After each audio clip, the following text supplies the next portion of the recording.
selamat siang sahabat Drunska. Jumpa lagi dengan saya Nining dalam acara BBD, Bincang-Bincang sama Doi. Nah, kali ini Bincang-Bincang Doi selalu berada di tempat healthy area, salah satu spot di healthy area, yaitu di The Unfan Edu Park. Nah, healthy area ini sudah ada sejak tahun 2017. Nah, beberapa yang ada di healthy area itu, yang dari awal itu ada cafe diet, kemudian ada musala, ruang doa, kemudian ada di sini The Unfan Edu Park, kemudian ada food court, ada pusat informasi, ada lift pengunjung, ada tempat KIA, kemudian ada gazebo. Nah, kali ini BBD kali ini kita akan membahas seputar jantung. Nah, temanya ini adalah cintai jantungmu. Nah, kita akan dijelaskan oleh narasumber kita, Dr. Heru Sulastomo, SPJPK FIHA. Selamat siang, dokter. Selamat siang. Sehat, dokter? Sehat. Sehat. Semangat ya, dok? Semangat. Semangat. Iya, dokter. Kali ini kita BBD hari ini kita akan membahas seputar jantung. Nah, boleh tidak, dok, ini sedikit dijelaskan terkait organ jantung itu apa, dok? Begitu. Ya. Jantung adalah sebuah organ yang terletak di rongga dada bagian kiri. Besarnya cuma sekitar sekepal tangan orang dewasa. Tetapi fungsinya sangat penting, yaitu untuk memutar atau sirkulasi ataupun memompa darah dari dan ke seluruh tubuh. Dari jantung ke seluruh tubuh, ke kaki, tangan, kepala, kemudian nanti balik lagi ke jantung untuk disirkulasi sehingga jantung ini bisa membawa sari-sari makanan dan juga oksigen ke seluruh tubuh. Jadi fungsinya membawa sari-sari makanan dari jantung untuk ke seluruh tubuh ya, dok? Ya, antara lain seperti itu. Nah, ini, dok, kalau misalnya apakah ada tanda-tanda organ jantung itu bermasalah, dok? Ya, penyakit jantung banyak sekali jenis dan macamnya. Tetapi yang sering dialami masyarakat ada dua kelompok besar sakit jantung, yaitu gagal jantung dan jantung koroner. Kadang-kadang keduanya ini saling berhubungan. Maksudnya adalah kalau ada orang sakit jantung koroner atau penyempitan, dia juga bisa mengakibatkan gagal jantung atau jantung lemah di kemudian hari. Nah, kalau saat dia sakit jantung koroner, bisa gejala paling ringan adalah sakit dada saat aktivitas. Misalnya naik turun tangga ataupun angkat-angkat benda berat. Tetapi kalau dia sedang serangan yang berat dan akut, kadang-kadang sedang istirahat pun, misalkan nonton TV, dada terasa sakit. Itu yang paling berbahaya.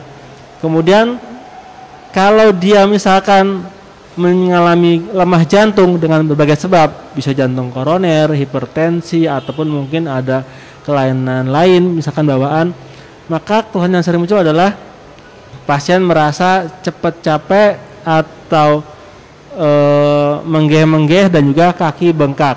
Kadang-kadang yang dirasakan juga celana jadi sempit, sepatu pun jadi sempit, seperti itu. Jadi kalau misalnya tanda-tanda orang terkena jantung koroner itu gimana, dok? Ya, kalau jantung koroner, ya kita lebih khususkan lagi ya. Dia merasa sakit dada saat aktivitas, misalkan jalan 100 meter.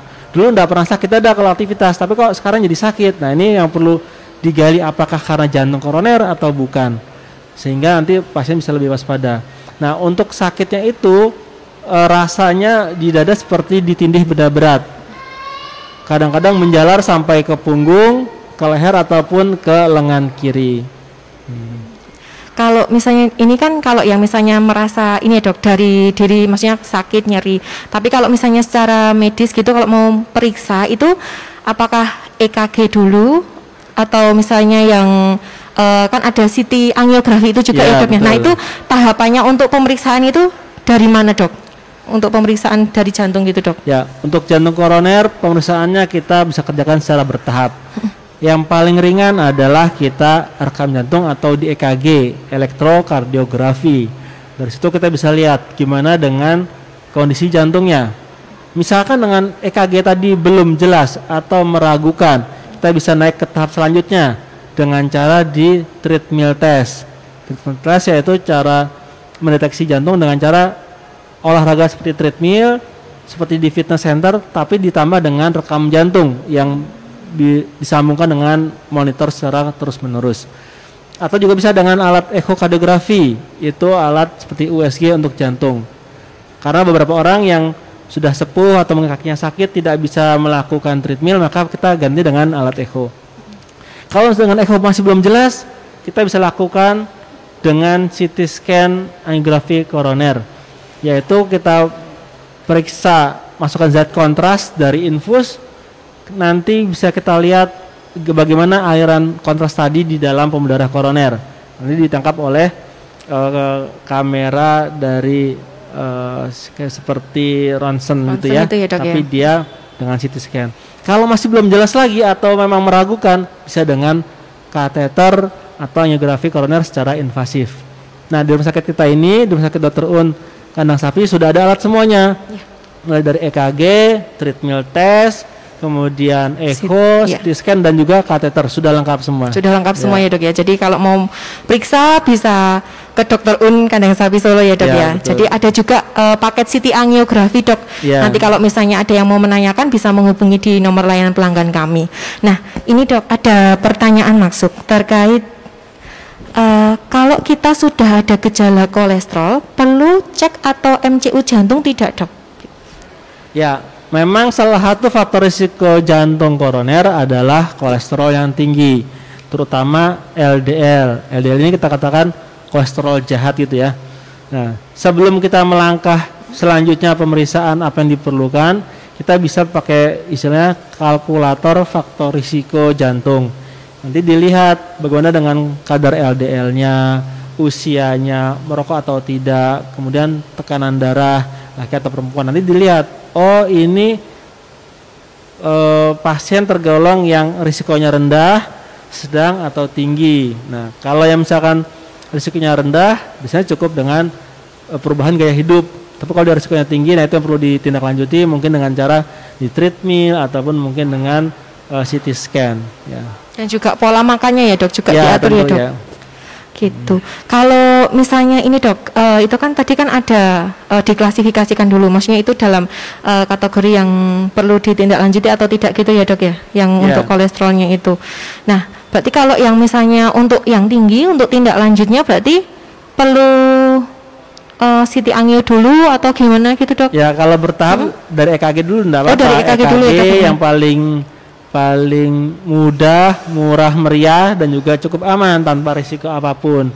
Karena kalau CT angio kan dia pakai zat kontras dan radiasi, jadi ada risiko masalah paparan radiasi dan juga kontras yang diberikan. Walaupun cukup aman, tapi tetap ada faktor risiko yang perlu dipertimbangkan.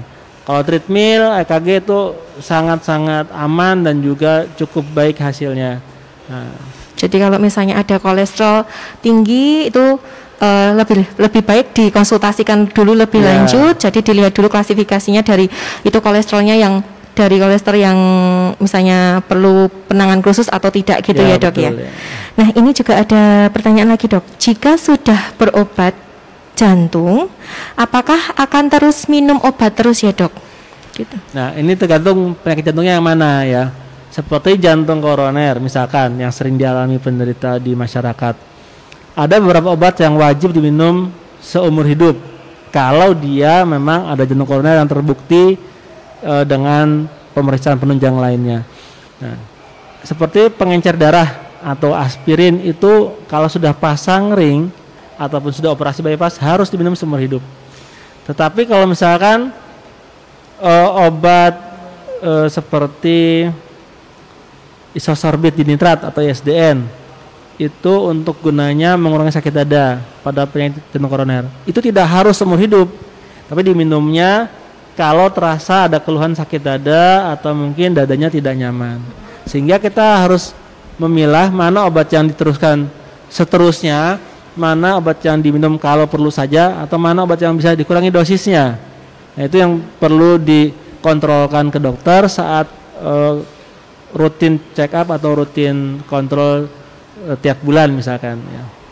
Nah, kalau ini, Dok, ini kan di masa pandemi ya, Dok ya. Nah, itu kan yang kalau misalnya yang rutin minum obat itu bagaimana menjaga kesehatan pada pasien jantung yang rutin minum obat pada masa pandemi ini, Dok? Atau ada tips gitu, Dok? Ya, walaupun masa pandemi tetap kita harus minum obat. Misalkan belum bisa kontrol ke rumah sakit karena satu dan lain hal, yang penting adalah minum obat. Selama nggak ada keluhan, masih dikatakan cukup aman ya. Minum obat teratur dan juga menjaga pola hidup yang sehat. Misalkan makanannya dijaga, kurangi yang tinggi kolesterol, kemudian juga tetap berolahraga walaupun di masa pandemi juga tetap perlu, misalkan olahraga di rumah. Itu cukup aman saya rasa, tanpa bergerombol dengan orang-orang banyak ya. Sehingga mulai dari kebiasaan saat bukan pandemi, kita teruskan kebiasaan baik tadi saat pandemi. Cuma kita modifikasi, misalkan olahraganya ya di rumah, atau mungkin kalau misalkan sering jajan, ya jajannya yang rendah kolesterol, seperti itu ya. Nah, terkait ini dok, olahraga. Nah, kan di masa pandemi kan emang kita harus tetap olahraga tapi menghindari kerumunan ya dok ya. Ya. Nah, di masa pandemi ini olahraga yang untuk pasien jantung, untuk menyehatkan jantung itu olahraga apa ya dok ya, yang dianjurkan gitu? Ya, untuk kondisi pasien yang sudah pernah sakit jantung, sebetulnya olahraga sangat penting untuk dilakukan. Gunanya untuk memperbaiki stamina dan juga memperbaiki fungsi jantungnya, supaya dia tidak sering kumat, supaya tidak cepat capek dan lain-lain. Tetapi memang olahraganya pada orang sakit jantung tentu disesuaikan dengan kemampuannya. Bisa dengan senam apapun boleh, senam jantung sehat, ada senam tulang dan lain-lain, silahkan semampunya. Kemudian jalan, naik sepeda, berenang silahkan selama tidak ada keluhan, itu juga bagus. Tetapi memang selama pandemi ada beberapa rambu-rambu yang harus diperhatikan. Misalkan kalau kita berolahraga keluar rumah, kalau kita misalkan jalan santai keliling kampung misalnya ya, jaga jarak antara kita dengan orang lain 4-5 meter. Tetapi kalau kita berlari, misalkan lari di samping stadion, kan banyak orang sana, sehingga kita menjaga jarak antara kita dengan orang lain minimal 10 meter.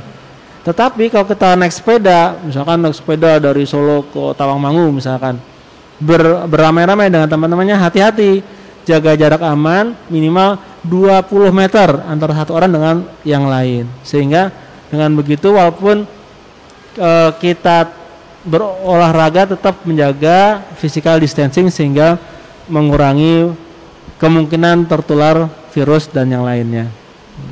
Jadi tetap kalau misalnya mau olahraga tetap ikuti protokol kesehatannya ya dok ya. Betul ya. Nah ini ada pertanyaan masuk lagi dok dari @atina KS. Dokter, apakah telapak tangan selalu basah adalah gejala jantung lemah ya dok gitu? Ya ini seringkali ditanyakan oleh orang-orang ya, tangan saya keringet dok, keringet dingin, bagaimana ini dok, sakit jantung bukan? Nah, sebetulnya tangan berkeringat atau badan keringet dingin itu tidak selalu merupakan gejala sakit jantung. Tetapi memang kadang-kadang kalau ada orang sedang serangan jantung ataupun lemah jantung yang sedang kumat, bisa merasakan keluhan sesak atau sakit dada yang hebat disertai keringat dingin. Jadi kalau hanya keringat dingin saja itu bukan suatu pertanda yang khas, tidak. Tetapi kita lihat gejala lainnya ada enggak, apakah sakit dada atau mungkin sesak nafas. Kalau tidak ada gejala tersebut, saya rasa keringat dingin bukan dari masalah jantung ya, bisa faktor yang lain. Jadi bisa faktor yang lain ya dok ya. Jadi harus perlu pemeriksaan lebih lanjut untuk ataukah ada keluhan lainnya. Jadi bisa itu apakah jantung atau tidak gitu ya dok ya. Baik dok. Nah ini juga ada pertanyaan dok dari @anggun pamase. Saya wanita 30 tahun menderita takikardi. Apakah berbahaya? Nah kalau misalnya bisa disembuhkan atau tidak? Kemudian bagaimana pola hidup dan pola makan? Apakah mempengaruhi kesembuhan? Begitu dok. Oh ya, takikardi atau denyut jantung yang cepat. Pada orang dewasa kita sebut takikardi kalau denyut jantung di atas 100 kali per menit ya. Takikardi ini banyak macamnya. Ada yang takikardi karena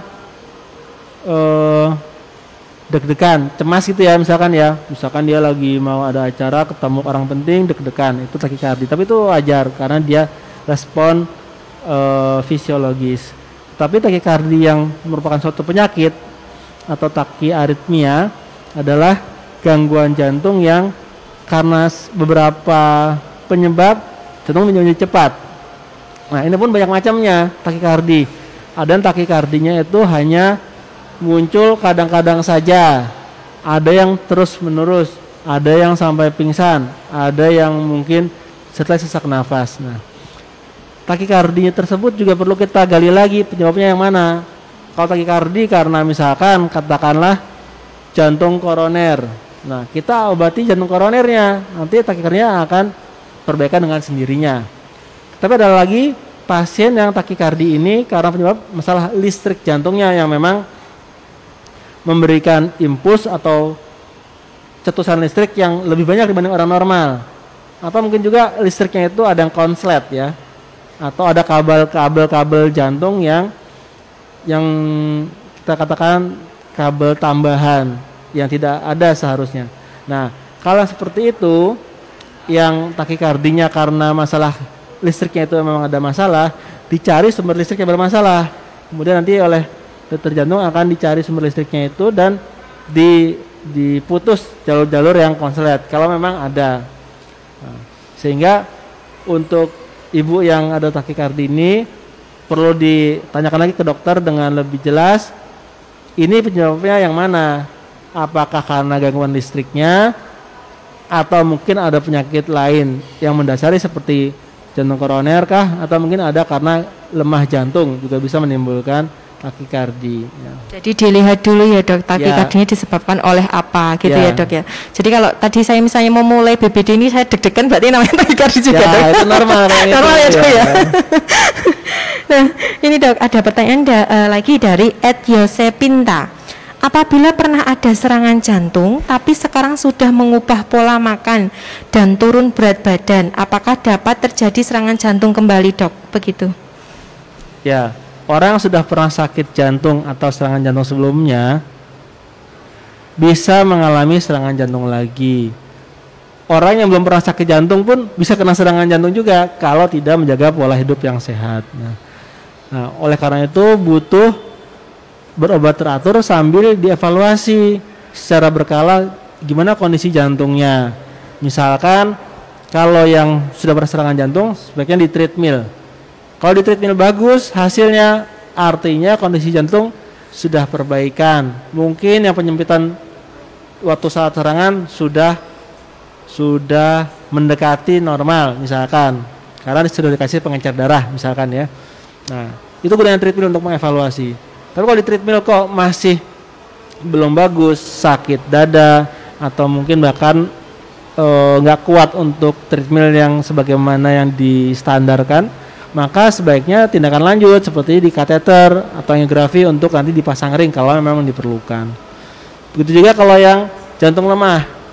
Jantung lemah ini jantungnya sudah megap-megap ya.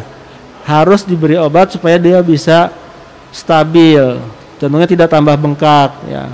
Kalau untuk yang jantung lemah kita evaluasi dengan cara di echo atau USG jantung.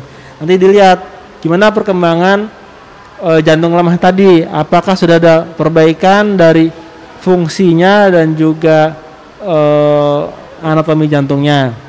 Nah, untuk echo ini nggak perlu terlalu sering, misalkan setahun sekali, 2 tahun sekali, lihat perkembangan bagaimana. Sehingga kalau nanti ada perkembangan, diharapkan nanti obat-obatnya pun bisa dikurangi sesuai dengan kondisi yang terakhir atau yang terbaru. Gitu, ya dok. Nah, ini ada pertanyaan lagi dok dari Edwidival.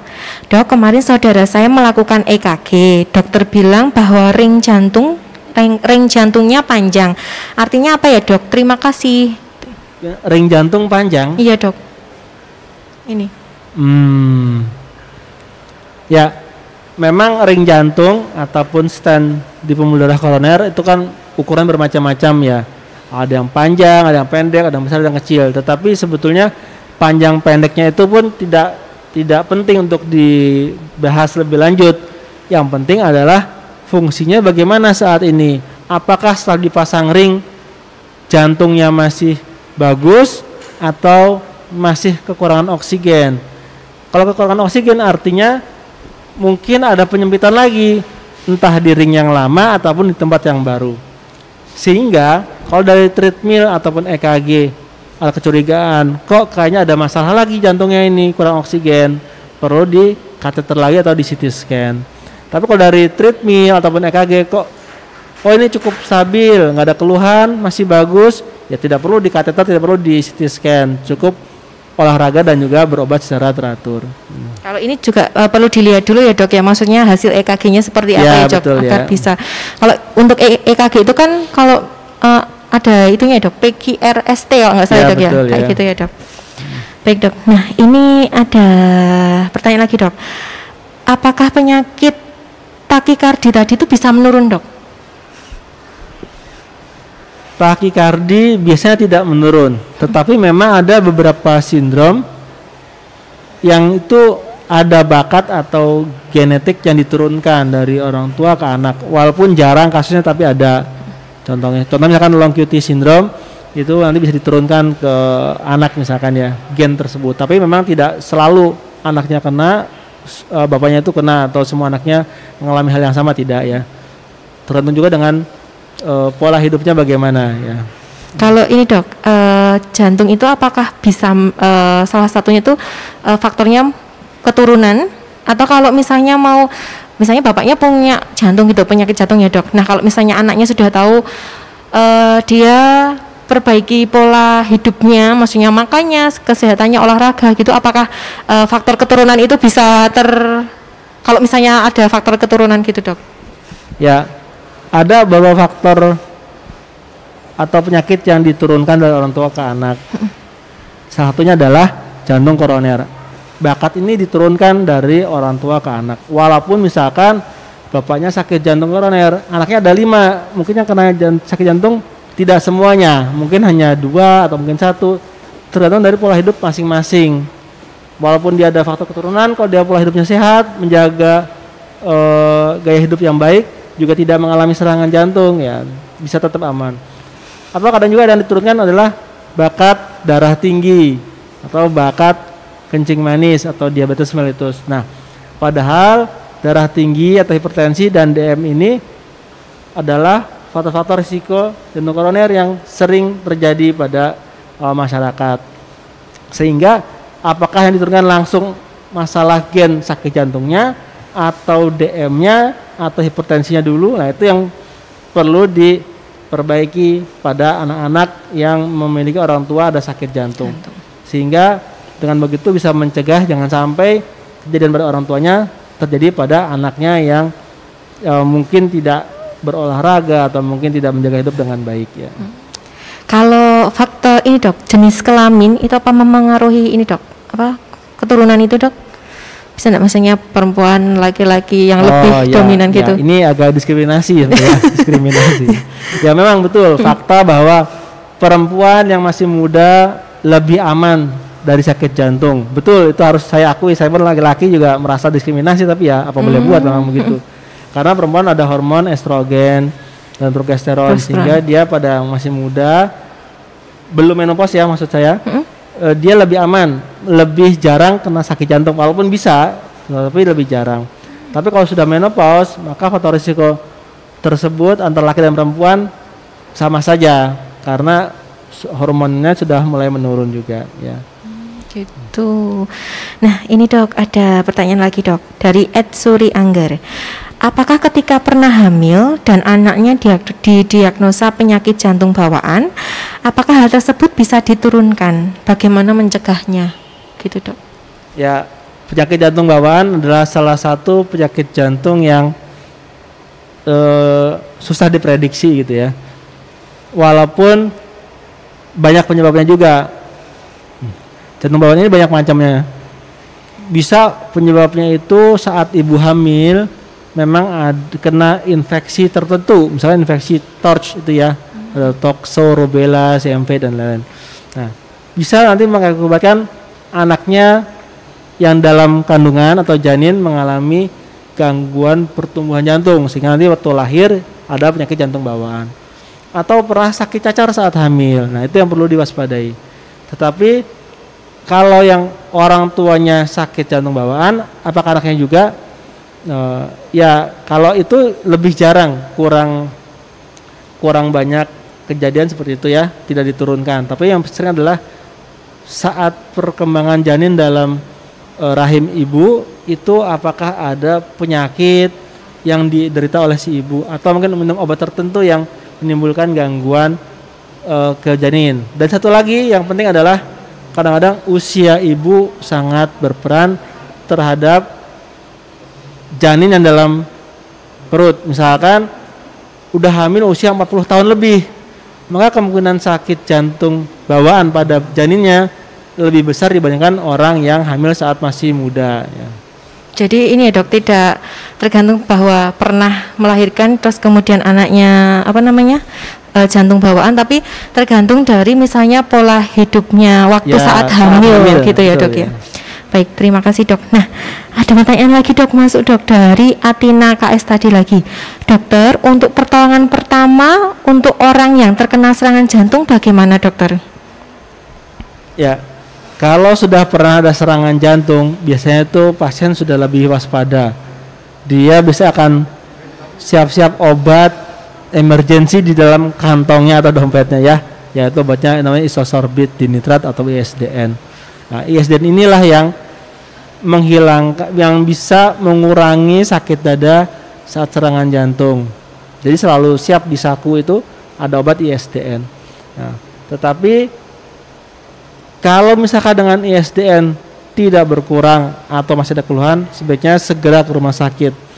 Karena mungkin kalau dengan ISDN tidak berkurang, artinya serangan tadi cukup berat. Nah, itu yang harus segera dievaluasi oleh dokter, direkam jantung sesegera mungkin, nanti dilihat ini kan serangan jantung yang perlu pengencer darah atau mungkin serangan jantung yang perlu dikasih obat biasa atau yang lain gitu ya. Sehingga walaupun sudah punya obat ISDN di kantong, tapi kalau sering kuman atau mungkin keluhannya sangat berat, sebaiknya segera ke rumah sakit. Jadi segera dibawa ke rumah sakit ya dok ya? Ya. Baik dok, ini ada pertanyaan lagi dari Adela AP. Dok mau tanya, apakah diet vegan dapat mencegah penyakit jantung? Diet vegetarian maksudnya? Ya vegetarian dok maksudnya ini. Oh ya. Ya, memang vegetarian atau hanya makan sayuran itu untuk jantung ya cukup bagus. Karena dia banyak serat dan juga rendah kolesterol, sangat bagus. Tetapi perlu diperhatikan bahwa masalah gizi atau kelengkapan gizi kalau vegetarian tidak bisa selengkap kalau dia makan misalkan ya dengan protein juga ya. Karena beberapa zat gizi hanya ada di dalam makanan yang hewani. Itu yang perlu diperhatikan. Cuma secara umum memang untuk jantung sih bagus, nggak ada masalah. Cuma nanti untuk kecukupan gizinya apakah sudah pas atau belum nanti perlu ditanyakan ke ahli gizinya. Ya. Gitu. Kemudian ada pertanyaan lagi dok dari Atina KP juga lagi. Dok mau tanya lagi, bagaimana cara membedakan sakit dada akibat asam lambung naik dengan yang benar-benar sakit jantung? Jadi kok asam lambung juga nyeri ya dok ya jantungnya? Ya. Kadang-kadang ada orang asam lambung atau sakit gastritis atau dispepsia, dia mengeluh nyeri di ulu hati. Biasanya berhubungan dengan masalah makanan, misalkan terlambat makan atau mungkin setelah makan pedas atau makan yang asam-asam baru muncul keluhan. Nah, karena asam lambungnya meningkat, kadang-kadang nanti dia terasa dari mulai ulu hati sampai ke kerongkongan atau di daerah dada, sehingga dirasakan kok dadanya nggak enak seperti orang yang sakit jantung. Nah, sedangkan sakit jantung sendiri juga bisa disertai mual-mual muntah kadang kalau saat serangan. Nah, untuk membedakannya sebetulnya ya gampang-gampang susah ya. Kalau yang sakit jantung yang khas itu sakitnya di dada sebelah kiri disertai penjararan bisa ke punggung, ke rahang ataupun lengan kiri. Tetapi tidak dipengaruhi oleh makan. Misalkan, oh kok sakit? Kalau kita mengenai sakitnya jantung, kita kasih makanan nggak berkurang. dikasih obat antacid yang untuk asam lambung tidak berkurang juga. Nah, itu berarti memang sakit jantung. Nah, sehingga perlu waspada atau periksa ke dokter segera kalau ada sakit dada dengan faktor risiko jantung koroner. Misalkan ada hipertensi, ada diabetes, kegemukan, kolesterol, faktor keluarga, keturunan. Kalau ada seperti itu, maka begitu dada yang nggak enak harus berpikirnya jantung dulu, bukan masalah asam lambung. Beda dengan orang masih muda, perempuan, badannya tidak obes, tidak ada faktor keturunan. Kalau dadanya nggak enak, biasanya karena asam lambung mungkin atau mungkin stres ya, misalkan kayak gitu. Ya. Tadi kegemukannya lihat sini, Dok. Kegemukannya lihat sini. Kayaknya saya perlu periksa juga nih kan. Ya, Dok, ini apakah ada tips, Dok, untuk menjaga organ jantung agar tetap sehat, Dok? Jadi untuk mungkin untuk pencegahan gitu, Dok. Mungkin ada misalnya kalau saya itu, Dok, kegemukan, nah mungkin biar menjaga agar tidak kena penyakit jantung begitu. Ya. Pencegahannya ada dua ya secara umum, pencegahan primer dan pencegahan sekunder. Maksudnya primer adalah orang yang belum kena sakit jantung. Nah, kalau yang sekunder adalah pencegahan untuk orang yang sudah pernah sakit jantung supaya nggak kumat lagi. Ya. Tapi kurang lebih sih sama keduanya, yaitu menjaga pola hidup yang sehat, rajin olahraga, kemudian pola makannya diperbaiki, jangan yang banyak kolesterolnya, kemudian juga banyak serat dan buah-buahan. Dan kalau memang dia sakit jantung atau yang prevensi sekunder ya, pencegahan yang sekunder, minum obat secara teratur dan juga berkonsultasi secara teratur juga ke dokter. Nah, kadang-kadang mungkin orang berpikir seperti olahraga lari yang dipikir mungkin hanya masalah kakinya yang kuat lari, padahal enggak, itu juga untuk melatih ya kaki, ya jantung, juga paru-paru, sehingga dengan olahraga satu macam misalkan lari atau sepeda itu bisa menjaga stamina banyak organ, ya kakinya, ya jantungnya, ya paru-parunya juga, sehingga semua itu satu kesatuan, tidak bisa terpisah-pisah ya. Kita kan pengennya begitu olahraga semuanya sehat, nggak cuma jantung tapi juga paru-parunya sehat, kakinya pun sehat, tulang-tulangnya pun bagus, seperti itu ya. Jadi tidak hanya jantungnya saja, tapi organ lainnya juga perlu sehat ya, Dok, betul, ya. Jadi ada untuk tipsnya untuk ada primer dan sekunder. Kalau primer itu untuk yang tidak obat ya, Dok, ya, tidak minum obat kalau misalnya tidak kena jantung. Jadi pola hidup sehat dan pola makan, pola olahraganya juga diatur. Betul, ya, Dok. Ya. Kalau untuk yang sekunder, makan diatur, olahraga diatur, kemudian jangan lupa obatnya juga diminum. Ya. Nah, ada tambahan lagi, Dok, satu, boleh ya, Dok, ya? Ya. Dari Edwina Asri, pagi, Dok, saya pernah eko, hasilnya disfungsi diastolik. Apa itu berbahaya ya, Dok? Karena saya punya riwayat hipertensi. Ya, gangguan atau disfungsi diastolik artinya adalah pengisian darah dari seluruh tubuh ke dalam jantung mengalami gangguan pengisiannya ya.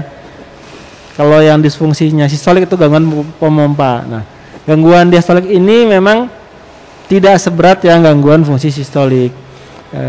Tetapi gangguan fungsi diastolik kita perlu lihat ada derajatnya, ada yang derajat 1, 2, 3, ada yang ringan, ada yang berat.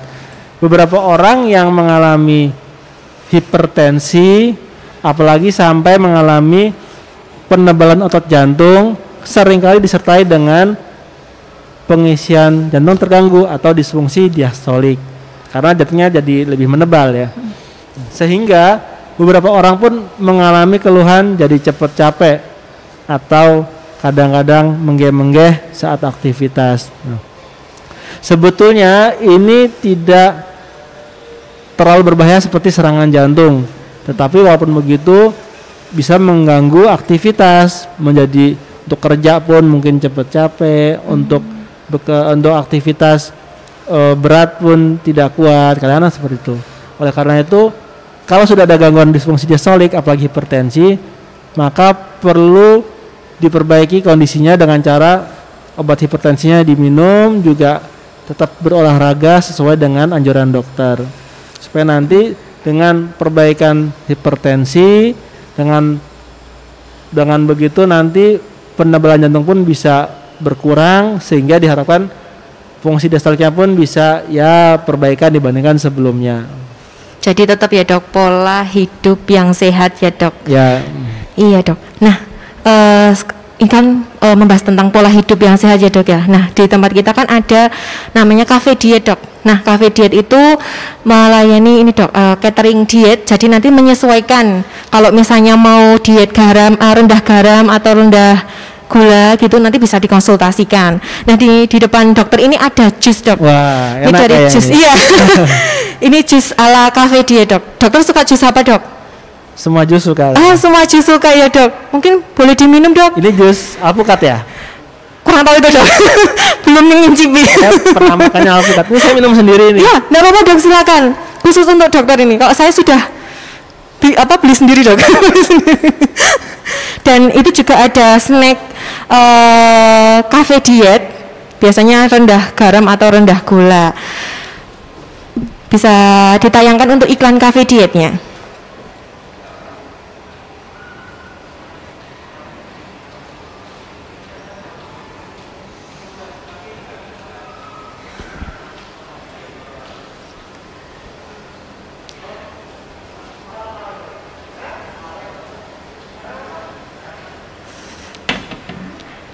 Nah, di situ sudah dijelaskan juga kalau misalnya mau catering juga bisa, atau bisa menghubungi layanan cafe diet di nomor 0815763933. Nanti bisa tanya-tanya di situ, atau misalnya mau konsultasi dengan ahli gizinya juga bisa.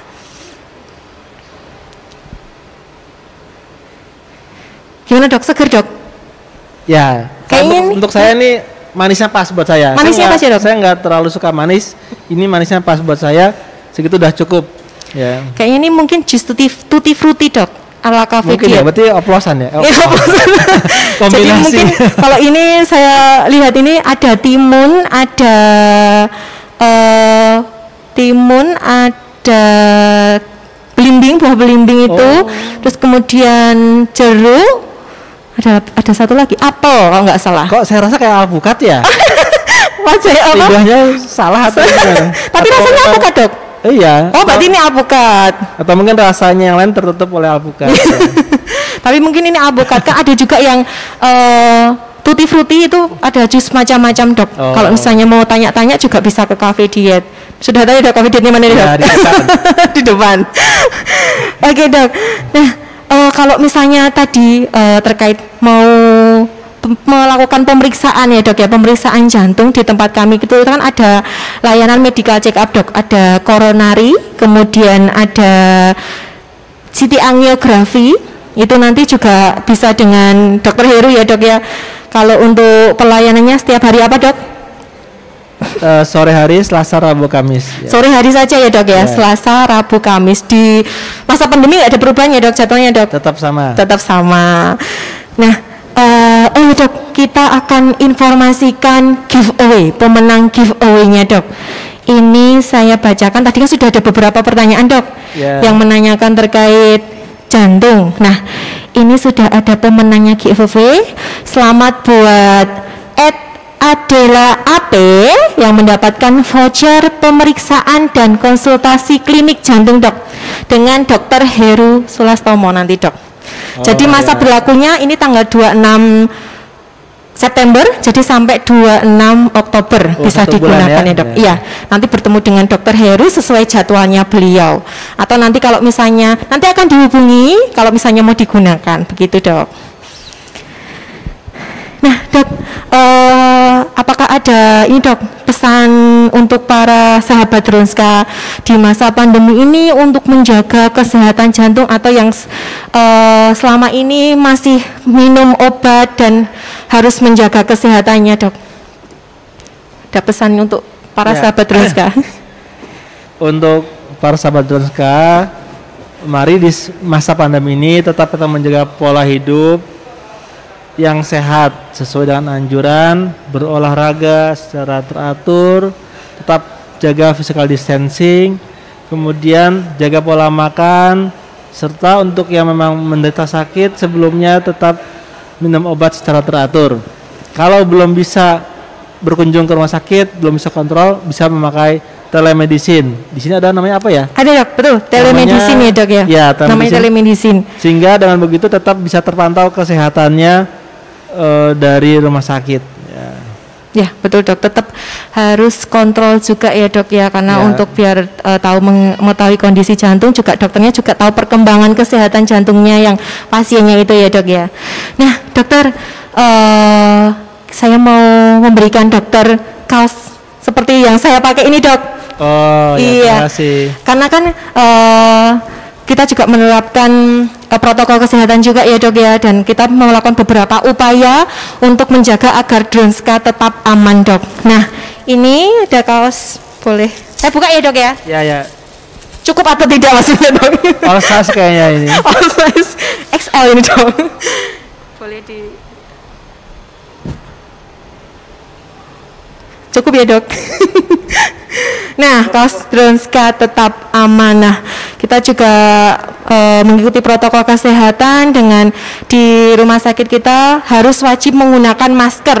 Nah, kalau sahabat Dronska mau mengikuti kontes foto, bisa cek IG kita ada lomba dok kontes foto. Nah, di depan sana itu nanti ada kayak seperti foto booth dok.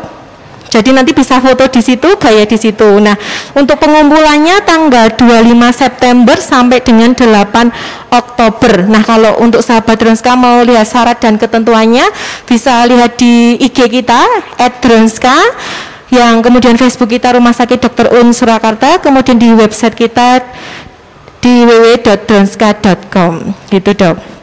Oke dok, ini sudah tidak terasa ya dok, kita sudah menemani para sahabat Dronska 41 menit. Tapi mohon maaf dok, ini ada satu pertanyaan lagi, boleh ya dok ya? Dari Audrey Alexandra Kusuma. Pemeriksaan jantung idealnya dilakukan beberapa bulan sekali ya dok, untuk menjaga kesehatan kita. Ya, untuk check up jantung atau pemeriksaan jantung pada orang yang belum pernah sakit jantung sebelumnya ya, yang check up, maka sebaiknya dilakukan minimal 1 kali ketika sudah 40 tahun. Setelah itu kalau kondisinya bagus, normal, hasil check upnya bisa diulang lagi 1 atau 2 tahun kemudian. Tapi kalau dia memang ada sakit jantung, maka harus segera di follow up atau ditindaklanjuti sesuai dengan anjuran dokter. Oh gitu. Ya. Jadi kalau misalnya pengen mengetahui kondisi jantung misalnya di atas 40 tahun, jadi 1 tahun pengulangannya ya dok ya. Tapi kalau misalnya ada sedikit gejala, mungkin nanti akan ditindaklanjuti untuk pemeriksaan selanjutnya, begitu ya dok. Nah kalau misalnya ada sahabat Dronska yang misalnya mau tanya-tanya lagi tapi belum terjawab, di tempat kita ada program Tanya Dronska dok. Jadi nanti boleh tanya di tempat kita, nanti kita sampaikan kepada narasumber, nanti kita info setiap tanggal 29.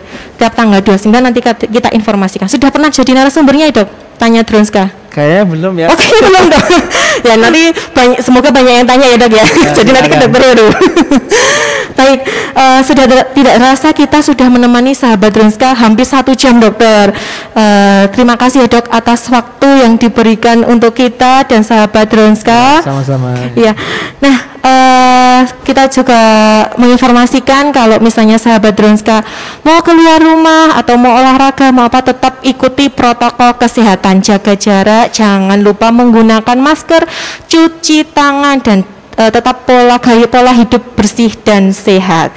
Nah, untuk selanjutnya kita mengucapkan selamat melanjutkan aktivitas selanjutnya untuk sahabat Dronska. Kami mohon maaf apabila ada kesalahan kata. Kami undur diri dan sampai jumpa di BBD selanjutnya. Dadah.